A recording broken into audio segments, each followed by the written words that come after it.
नमस्कार मित्रांनो, good morning. तुम्हा सगळ्यांचा लाडका दशम हिंद केसरी बकासूर काल गेला होता नाथसाहेबाच्या दर्शनासाठी वीरला. आणि सगळ्यांनाच आतुरता आहे की बकासूर आता नक्की पळणार कधी.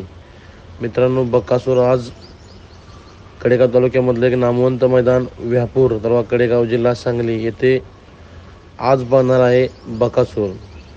बरेच जणांचा फोन येत होते की नक्की बकासूर कधी पळणार आहे. बकासूर तुम्हाला पळताना आज दिसणार आहे. जे कडेगाव तालुक्यामध्ये यात्रेचं एक पारंपरिक मैदान आहे, आदत बैल मैदान आहे.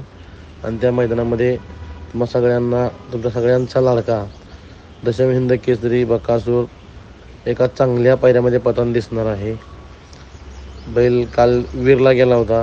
वीरला नाथसाहेबांचा आशीर्वाद घेऊन आज बैल मैदानामध्ये येतोय. धन्यवाद.